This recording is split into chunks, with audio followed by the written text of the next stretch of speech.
It happened in the dark, quietly.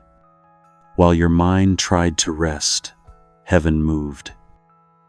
Not with thunder, not with fanfare, but like a shift in the wind, unseen, yet undeniable. You didn't hear the breaking open. You only felt the weight when you woke up, a weight you couldn't name. Not heaviness, not exactly, but something had changed.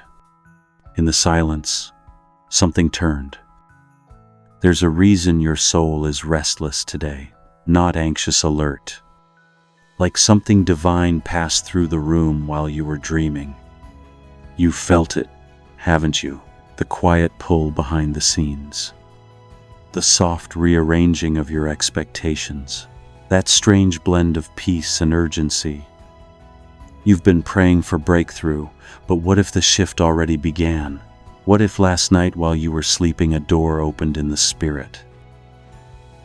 Not for the lottery, not for escape, but for alignment, provision, peace. This isn't about chasing wealth. This is about stepping into a different rhythm. A rhythm you didn't create, but were made for. God isn't late. He isn't stuck, and neither are you. Even now, something sacred is settling over your situation slowly, gently, like dew at dawn. You may not see the shift yet, but it has already begun. Stay here, let it unfold, because what's about to be revealed started overnight. It doesn't always feel like overflow. Sometimes it feels like peace. Other times just enough strength to face the day. Not more, not yet, but enough. You've been taught that abundance comes loud, big, obvious. But the Spirit often whispers what the world tries to shout. Provision in the Spirit isn't just about numbers. It's not the sudden check or the open door, though those may come. It's that quiet assurance when the bills aren't paid yet, but your heart isn't panicking. It's the holy stillness that holds you together when logic says fall apart. It's trusting the invisible hands that have never dropped you. You're not weak for feeling weary. This has been a long stretch, a season of stretched faith, silent battles, and prayers that sometimes ended in tears. But even here, even now, something sacred is rising, not because you forced it, but because your heart stayed open. Even when you had nothing left to give, you're not chasing abundance, you're aligning with it. This moment right here is part of the shift, a shift that began not with effort, but with surrender. Let this truth settle over you. God's provision doesn't always feel like surplus. Sometimes it feels like a quiet breath, after too many held in. And if this message is meeting you right where you are, tired, uncertain, quietly hoping, stay with us. There's more coming, more peace, more clarity, more of Him. Subscribe now to Calm, Called, so the next whisper of provision finds you ready to receive it. They said no. The loan, the job, the opportunity denied. But something in you didn't collapse. Not this time. Because you've started to recognize the pattern. When doors close in the natural, they often open in the spirit first. You didn't imagine the calling. You weren't delusional about the dream. But sometimes, earthly rejection protects heavenly timing. What if the no wasn't a denial, but a redirection toward a provision that doesn't require approval? Not from banks, not from systems, not from people who can't see what God already sealed. Heaven said yes, before the papers, before the platform, before the plan even made sense. And while you were still grieving the closed door, another one opened behind you, unseen, not flashy, but faithful. You see, favor rarely announces itself with fanfare. It moves in silence. It moves with you, and it doesn't wait for validation. What's yours isn't tied to who approves of it. It's tied to who called you to carry it. This is the turning point, when you stop interpreting rejection as lack and start recognizing it as divine strategy. Stay, because if you've ever been told no, but still felt something in your spirit say, keep going, this message is for you. No spotlight, no applause, no confirmation emails, just silence, long stretches of it. And yet, something was being built in the quiet. You thought you were being overlooked, but heaven was placing bricks under your feet, invisible ones, foundations of faith. Provision doesn't start with money. It starts with the capacity to trust when nothing adds up. And that capacity, it's forged in stillness, in questions, in delayed answers and long unanswered prayers. Faith that funds you isn't loud faith. It's not public declarations and grand gestures. It's the kind that wakes up each morning, pours the coffee, and believes anyway. You've done more than survive the silence. You've been shaped by it. You've learned how to discern God's movement, even when nothing seems to move. This wasn't punishment. This was preparation. Not because you weren't ready, but because what's coming required a deeper root system. Provision without preparation would collapse you. Blessing without belief would drown you. So God, in mercy, delayed the visible to mature the invisible. Even your relationship with money shifted in the quiet. You began to see it not as a lifeline, but a tool, not as identity, but as assignment. And now, you're not chasing paper, you're stewarding peace, you're prepared. The kind of prepared that can walk into the unexpected without panic, the kind of prepared that recognizes provision, even when it comes dressed in small beginnings. Don't despise the quiet seasons. They funded you in ways no paycheck ever could. They taught you to receive, not from scarcity, but from source. Even now, the invisible roots are holding. Even now, you're ready to carry what you couldn't have sustained before. You weren't late, you were being aligned. It didn't feel strategic at the time. It felt like closed doors and quiet disappointment, like praying into silence, like questioning your sense of timing and sometimes your sanity. But in heaven's economy, time is never wasted. Every delay is doing something sacred. Sometimes it protects you, other times it repositions you, and often it realigns your definition of success entirely. You thought you were waiting on money, but the money was waiting on your maturity, your identity, your surrender, your readiness to hold what you asked for without it holding you. You see, blessings can break those not prepared to carry them. That's why God moves slow, not to frustrate you, but to fortify you. What if the waiting was never about punishment, but about calibration? What if the door had opened too soon, and it would have destroyed the very thing you were called to build? This delay wasn't passive. It was surgical, precise, intentional. God was weaving connections, clearing paths, softening hearts, strengthening your core. You just couldn't see it yet. The real shift is this. Haps of there. You're no longer interpreting delay as disfavor. You're seeing it as design. There's peace in that, isn't there? To know that your steps were never random, that what looked like detour was actually direction. So breathe deeper. You didn't miss it. You're not behind. You're exactly where grace needs you to be. And when the release comes, and it will, you'll see how every no, every wait, every unanswered prayer was part of a brilliant strategy.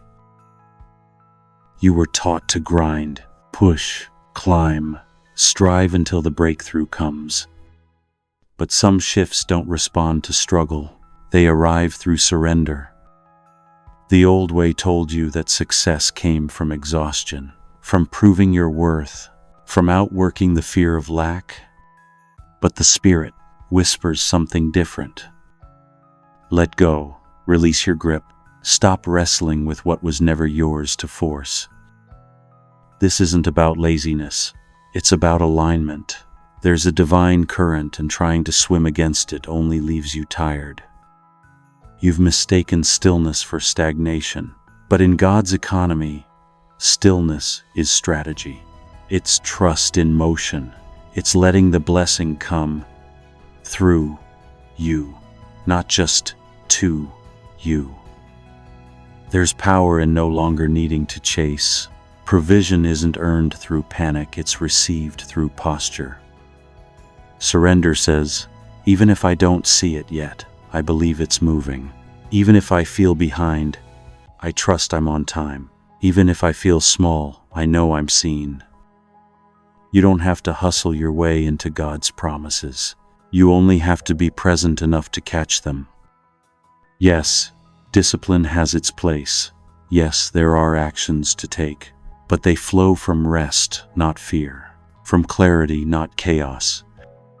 This is the sacred exchange. Less control, more flow, less proving, more peace. What if surrender is the strategy that unlocks what striving never could? What if your next financial shift won't come by doing more, but by holding less? 1, 2, the shift is already happening, not because you're forcing it, but because you've loosened your grip, and now your hands are finally open to receive. Pause, not to fix, not to figure out, but just to feel. What if the very thing you're waiting for is already present, already unfolding, just not in the way you expected? We live in such forward motion, always reaching, always preparing, that sometimes we miss what's already arrived. You've been asking for provision, for confirmation, for divine release. But what if it came last week, last night, even now, as you listen? The shift doesn't always announce itself. Sometimes it whispers. Sometimes it just feels lighter. You can't always measure God's provision in bank balances, but you can feel it in your breath, in your peace, in the moments that should have broken you but didn't. Ask yourself, is the breakthrough delayed, or have I not yet recognized it? What if it's already here? That question doesn't demand, it invites. It softens your spirit, quiets your panic, and opens the door to holy awareness. Maybe it's not the provision that's missing. Maybe it's the perspective. When Elijah's servant looked toward the sea, he saw nothing 6 times. But on the 7th, he noticed a cloud the size of a man's hand. Small, but enough, because he looked again. Can you look again? Not at your lack, but at your life? That unexpected gift, that canceled bill, that moment of peace that made no sense. What if those were the signs? The shift isn't always in the future. Sometimes it's already here, waiting to be seen, honored, received. Breathe into this question. Let it settle into your chest. Let it undo the pressure. What if it's already here? There's a rhythm to divine provision. Not a race, not a scarcity-fueled sprint. A rhythm, sacred, steady, sufficient. The world taught you to chase, to accumulate, to build as if enough is never truly enough. But God invites you into the rhythm of enough. Enough grace for today, enough wisdom for the next step, enough provision to remind you you're not forgotten. This rhythm doesn't panic, it doesn't overextend, it doesn't hustle for identity. It moves like waves, not forcing the tide, but flowing with it, responding to heaven's cues, not culture's expectations. You've lived under pressure long enough. Deadlines, debts, the constant background hum of not yet, not enough, not ready. But God is retraining your spirit, not to accept lack, but to release fear, not to lower expectation, but to align with His pace. Provision isn't just about the what, it's about the blend, and the how, and most of all, the peace that holds you between both. The rhythm of enough sounds like contentment. It feels like trust. It creates space for gratitude even in the waiting. You're not falling behind. You're sinking, and the rhythm is returning. Let your breath catch up. Let your spirit slow down. Let your hands release what they were never meant to carry alone. This is not the season of barely surviving. This is the reintroduction to spiritual sufficiency, the deep inner knowing that God has not just seen your need, but already begun to meet it. The rhythm of enough may not always look impressive, but it will always be holy. It's hard to trust when the math doesn't make sense, when your income doesn't match your needs, when the spreadsheet says, not enough, when the logic says, impossible. But faith was never built on logic. Faith begins where formulas end. You've stared at the bills, calculated every cent, and wondered how it would all stretch, and somehow it did. Not always in the way you planned, but in ways you still can't fully explain. That was God, the interruption to the cycle, the provider behind the curtain, the reason you didn't collapse when everything said you should. Faith doesn't ignore reality, it just refuses to be ruled by it. It acknowledges the numbers, but anchors in the one who multiplies loaves and calms storms. Remember the widow with the jar of oil? She thought she had only a drop left, enough for one more meal, but obedience multiplied what she thought was the end. It wasn't quantity, it was alignment, it was trust. You don't need the numbers to agree with the promise. You just need the courage to move anyway, to tithe when it's tight, to give when it's scary, to ask when it feels risky, to believe when nothing adds up. This is the kind of trust that confuses calculators, that disrupts the scarcity mindset, that dares to say, I don't know how, but I believe you will. God isn't waiting for your numbers to align. He's waiting for your trust to settle. The moment you stop worshiping predictability, you begin to walk in supernatural peace. Don't wait for the numbers to tell you what's possible. Let God tell you what's promised, and let that be enough. You know what it's like to go without, to wonder if the rent will clear, to stretch meals and delay dreams, to feel the ache of limitation not just in your wallet, but in your soul. Lack is loud. It lingers in memory.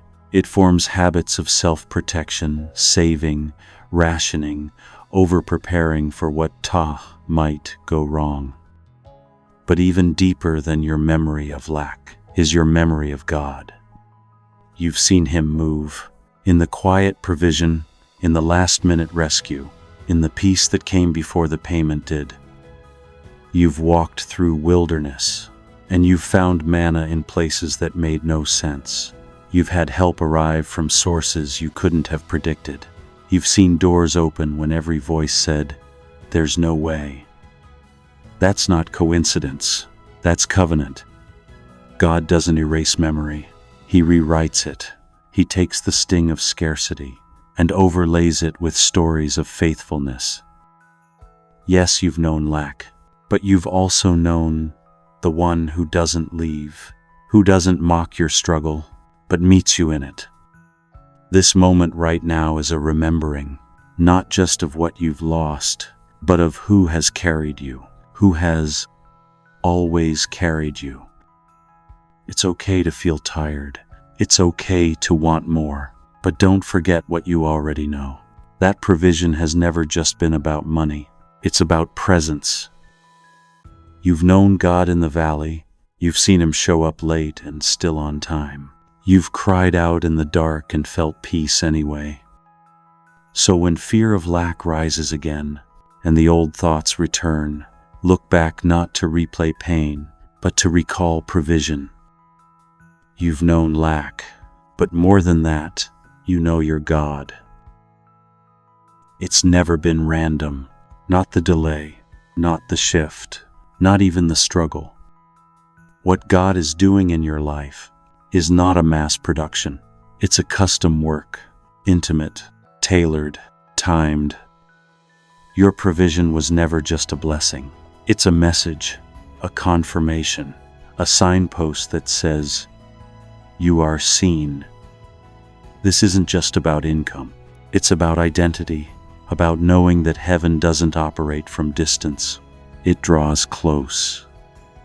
The reason some things took longer is because what's coming is too sacred to be rushed, too personal to be outsourced. This financial shift isn't falling from the sky. It's rising from within, rooted in trust, anchored in alignment, birthed through surrender. You've been asking God for a breakthrough, and he's been forming a new you, one who no longer defines provision by possessions, but by peace. Provision isn't just the money that comes, it's the fear that leaves, the pressure that breaks, the clarity that arrives, and the rest that finally settles in. This is the moment where all the parts connect. The waiting, the whisper, the spiritual ache, the quiet preparation. It wasn't wasted. It was woven. You've been funded not just for comfort, but for calling. This provision isn't random relief. It's heaven backing the next chapter of your purpose. So walk in it, receive it, not with fear, but with readiness. Because the shift that began overnight is about to manifest in daylight, and when it does, you'll know this was personal, all along. Something shifted while you slept, and now, something is settling while you breathe. You don't have to force it. You don't have to chase it. You don't even have to understand it. Just receive, as you are, with hands open, not because you have the plan, but because you trust the presence. Let's pray together. God of quiet shifts and faithful timing, I release my striving. I lay down the fear that says I have to make it happen. I welcome the rhythm of enough. You saw what I needed before I spoke it. You were moving before I even asked. And even now, you are aligning the unseen in my favor. I thank you for the provision that isn't loud, but lasting, for the favor that isn't flashy, but faithful, for the peace that doesn't depend on numbers, but on nearness. I choose trust over panic, presence over pressure, calling over control. Show me the cloud the size of a hand. Help me recognize what's already here. Let me walk in the provision I once doubted, and steward what I now believe. I am not behind. I am not forgotten. I am not unworthy of what you desire to release. Let this next chapter begin not in anxiety, but in assurance that I've been awakened into enough. Amen. You've made it to the end, but maybe it's just the beginning, a new way of seeing, of receiving, of being. You don't have to go back to the old rhythm, not anymore. You were never meant to chase peace. You were made to carry it. So stay close. Let this be your sacred rhythm, a quiet space to return to whenever you need to breathe again. Subscribe now to Calm, called because the next whisper of provision may arrive while you sleep.